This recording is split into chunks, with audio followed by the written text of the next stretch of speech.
인생은 기다림의 연속입니다. 여러분 요즘 무엇을 기다리고 계십니까? 저는 시민권을 기다리고 있습니다. 시민권 시험 일정이 잡혔습니다. 지난주에 연락이 왔고요. 그래서 한 주간 내내 시민권 공부를 했습니다.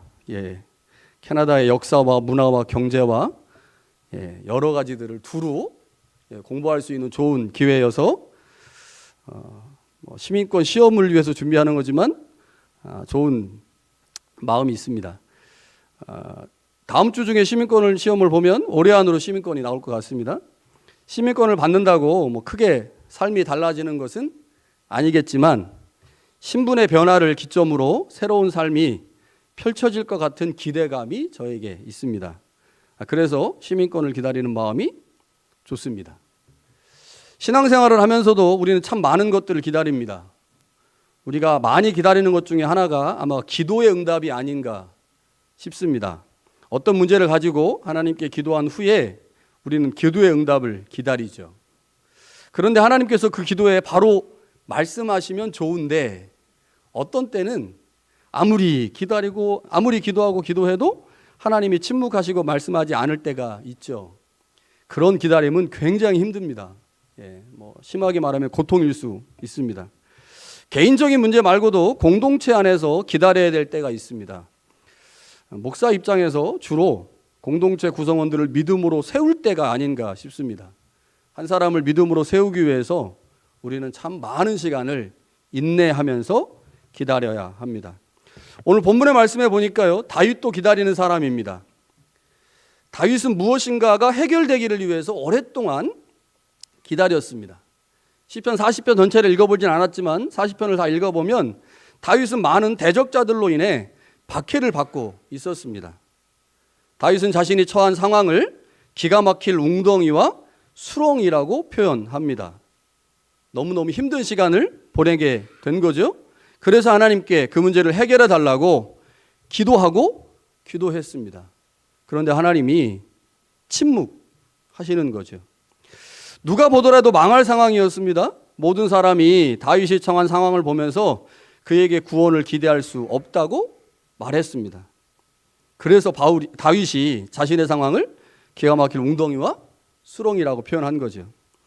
그러나 다윗은 하나님에 대한 믿음을 포기하지 않았습니다. 그리고 하나님을 기다렸습니다. 하나님의 구원하심을 기다린 거죠. 그런 다윗을 보면서 많은 사람들은 다윗이 한심해 보였을 것입니다. 아무리 기도해도 하나님이 가만히 계신 것처럼 보였기 때문이죠. 그것을 본 사람들이 다윗을 향해 비웃기 시작합니다. 심지어 다윗이 믿고 있는 하나님에 대해서 조롱하기 시작합니다. 하나님이 여행 가신 것이 아니냐라고 말합니다. 하나님이 혹 죽은 것이 아니냐고 비웃습니다. 마치 십자가에 달리신 예수님을 조롱하듯이 사람들은 다윗과 하나님을 조롱하고 비웃었습니다. 여러분 신앙생활 하면서 기가 막힐 웅덩이와 수렁에 빠져본 경험이 있으십니까? 지금 처한 상황이 기가 막혀 하나님을 찾았는데 하나님은 여전히 침묵하고 계신 상황, 아니 어딘가 숨어 계셔서 그 하나님이 전혀 보이지 않는 상황에 놓인 적이 있으십니까? 사방을 둘러봐도 길이 없는 상황 가운데 계신 적이 있으십니까? 사방이 막혀서 하늘을 보았는데 하늘에 계신 하나님도 침묵한 상황에 놓여 있다면 어떻겠습니까? 혹 누가 봐도 불가능한 상황이라고 모든 사람들은 포기하라고 말했는데 그럼에도 불구하고 포기하지 않고 있는 어떤 사람을 여러분들이 알고 계시다면 그럼 그 사람들 향해서 뭐라고 말할 수 있을까요? 신앙인들에게 기다림은 일종의 신앙 고백입니다. 우리가 언제 바쁘게 움직이고 행동할까요? 내가 무엇인가를 할 수 있을 때 우리는 바쁘게 움직이고 행동합니다. 여전히 문제를 해결할 능력이 나에게 있다고 생각할 때 움직이죠. 물론 하나님의 뜻을 알고 그 뜻을 따라 움직이는 것은 신앙인의 바른 모습입니다. 그러나 하나님의 뜻이 무엇인지 잘 모를 때, 하나님 앞에 무엇인가를 기도했는데 그 기도의 응답이 오지 않고 있을 때, 그때 우리가 하나님 앞에서 할 수 있는 최고의 신앙 고백은 기다리는 거죠. 기다림은 주도권이, 그 일의 주도권이, 그 문제의 주도권이 하나님께 있다고 하는 것을 고백하는 행위이기 때문입니다. 자신의 힘으로 아무것도 할 수 없어서 다윗은 기도하고 기다리고 있었습니다. 기도하고 기다리고 있을 그때 하나님이 다윗에게 나타나셨습니다. 그리고 그를 구원하셨습니다. 그때 다윗이 이렇게 고백합니다. 내가 기가 막힌 웅덩이와 수렁에서 있을 때 나를 끌어올리시고 내 발을 반석 위에 두사 내 걸음을 견고하게 하셨도다. 하나님은 다윗을 웅덩이와 수렁에서 건지신 것뿐만 아니라 그 발을 반석 위에 두셨습니다. 하나님은 다윗의 하나님이 되신 거죠. 하나님께서 다윗을 그렇게 구원하시고 난 후에 다윗이 자신에게 구원을 베푸신 하나님을 향해 새 노래로 찬양을 드립니다. 새 노래 곧 우리 하나님께 올릴 찬송을 내 입에 두셨으니 많은 사람이 보고 두려워하여 여호와를 의지하리로다. 시편에 새 노래라고 하는 말이 총 6번 나옵니다. 그런데 그 구절들을 다 살펴보면 모든 구절들이 구원하심과 관련되어 언급되고 있습니다.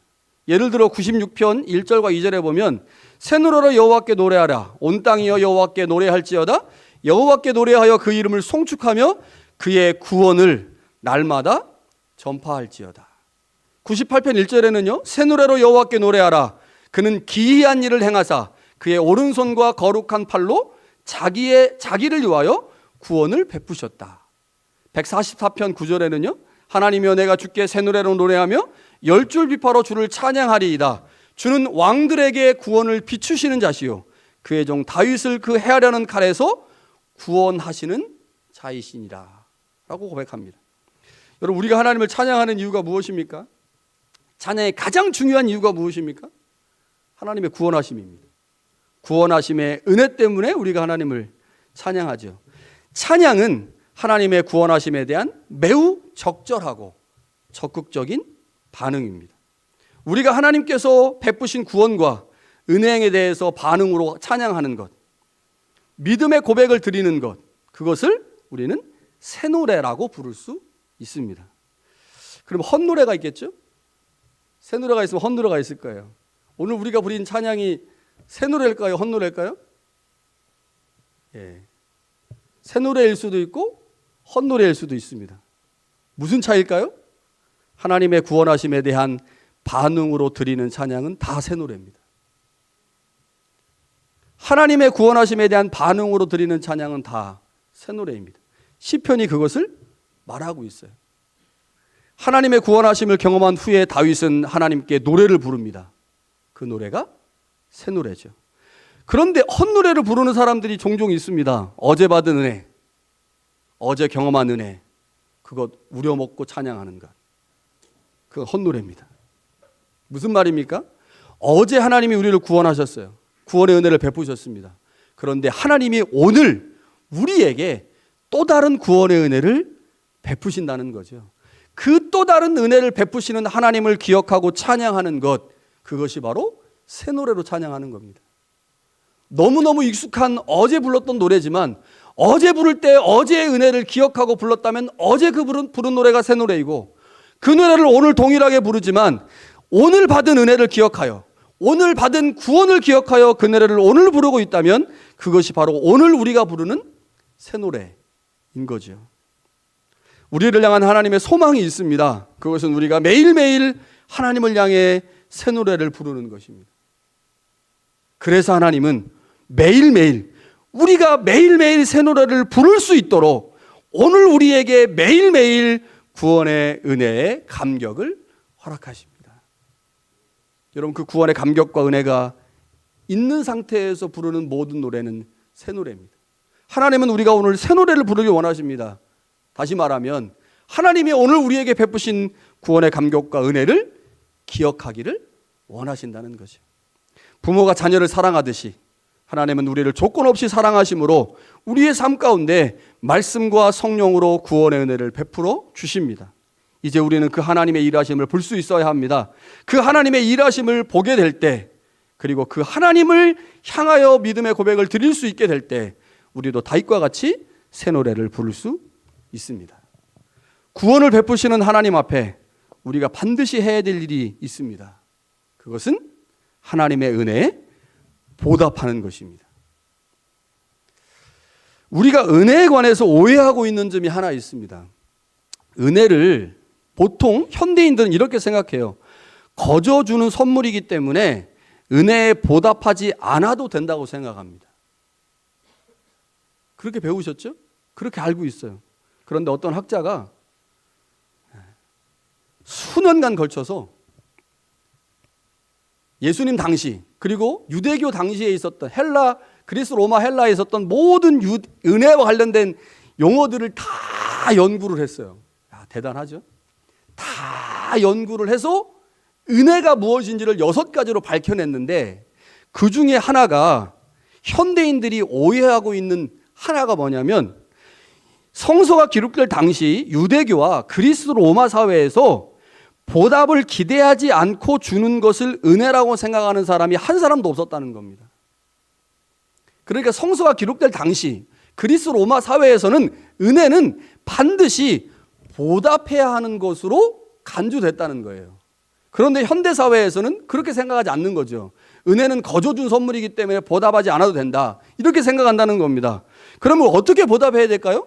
어떤 사람이 나에게 100개를 줬으면 내가 100으로 보답해야 될까요? 그렇진 않습니다. 어떤 사람이 나에게 1000불을 주면 그 1000불을 준 그 사람의 인품을 높이는 겁니다. 그게 보답이에요. 어떤 사람이 저에게 1000불의 공짜 선물을 줬을 때 그 사람에게 감사를 표하는 겁니다. 그게 보답인 거죠. 은혜와 보답의 문제는요, 부모와 자식의 관계를 생각하면 쉽게 이해할 수 있습니다. 부모는 자식에게 모든 것을 은혜를 베풀죠. 부모이기 때문에 베푸는 겁니다. 그러나 부모의 은혜는 무엇을 바라지 않고 베푼 것이니까 갚지 않아도 된다고 생각하는 자녀가 있다면, 여러분 그 자식 우리가 뭐라고 말합니까? 나쁜 자식, 이렇게 말하죠. 나쁜 자식. 여러분, 부모는 자식에게 아무것도 바라지 않고 은혜를 베풉니다. 그러나 그 부모의 은혜를 아는 자식은 반드시 은혜를 갚게 돼 있습니다. 그게 자식의 도리이고 인간의 도리이죠. 여러분, 성경이 말하는 은혜도 유사합니다. 우리는 하나님께서 우리에게 주신 은혜에 보답해야 한다고 우리는 그렇게 배웠습니다. 어떻게 보답해야 될까요? 하나님께 받은 은혜와 같은 분량으로 갚아야 할까요? 그렇지 않습니다. 그렇게는 우리 못 갚아요. 어떻게 갚아야 됩니까? 하나님의 베푸신 은혜를 다른 방식으로 갚아야 돼요. 그게 무엇입니까? 예배입니다. 주일날, 주님의 날로 기억하고 하나님 앞에 예배하는 것, 이게 하나님이 베푸신 은혜에 보답하는 겁니다. 찬양입니다. 하나님의 구원하심을 노래하고 찬양하는 것, 새 노래로 하나님의 구원하심을 드러내는 것, 그게 우리가 하나님의 은혜에 보답하는 방법입니다. 우리의 삶의 자리에서 하나님의 자녀답게 살아감으로 하나님의 주되심과 왕되심을 드러내는 것, 그것이 하나님의 은혜에 보답하는 방법입니다. 그래서 우리 찬양 예배 드리는 겁니다. 오늘 하나님이 베푸신 은혜의 보답이 찬양임을 알기에, 하나님의 은혜에 보답하여 하나님으로부터 더 큰 은혜를 받는 귀한 은혜가 여러분 가운데 있기를 간절히 축원합니다.